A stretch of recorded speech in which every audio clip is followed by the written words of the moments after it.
Hey friends, this is Dolynny TV. Glad to have you aboard this evening, not to talk about the Edmonton Oilers losing 6-3 to the St. Louis Blues. Let's, just like that, forget about that. It didn't happen. Well, at least I don't care that it happened, right? That's what we'd say. But obviously today the Edmonton Oilers got some interesting news out east in Pittsburgh where Jake Guentzel has been placed on the IR.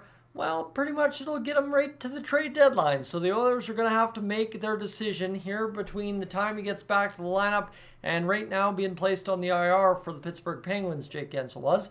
They'll have to make their decision. Is this the guy that they are going to full send for and wait around or try and make the move for? Or is this going to be kind of one of those moves that, again, similar to what happened with Erik Karlsson last year, makes them pivot to the more tangible option in terms of control and stuff like that when one maybe Boone Jenner or somebody else out there tonight? For us that watched the St. Louis game, I think we can all agree maybe an Oscar Sundqvist in the bottom six, if he's available at the deadline, would be an absolute awesome addition to the Edmonton Oilers lineup. I mean, he played other than getting hurt, he played a pretty fantastic, gritty, grindy game, and he's a guy that can add some offense to your squad, so you like to see that.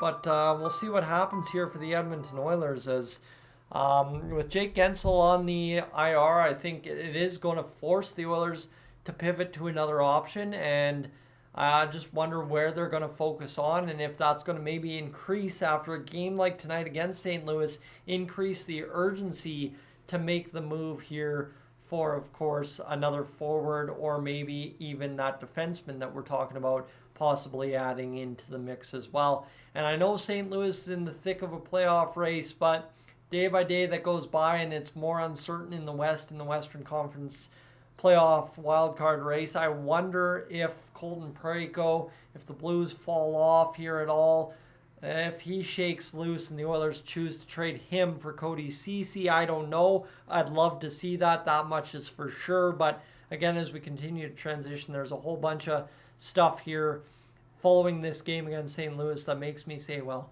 Guentzel's hurt. The Oilers need to make an addition now.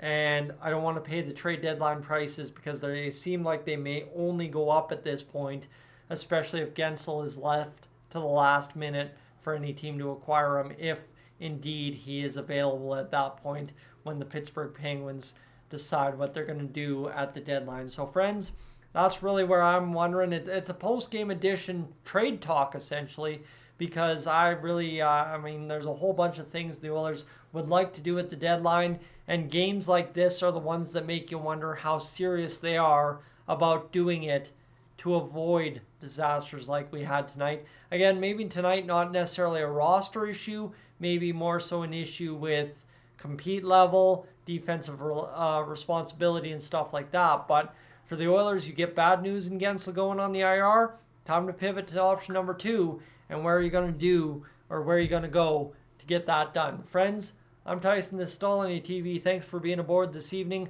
I am up on out of here.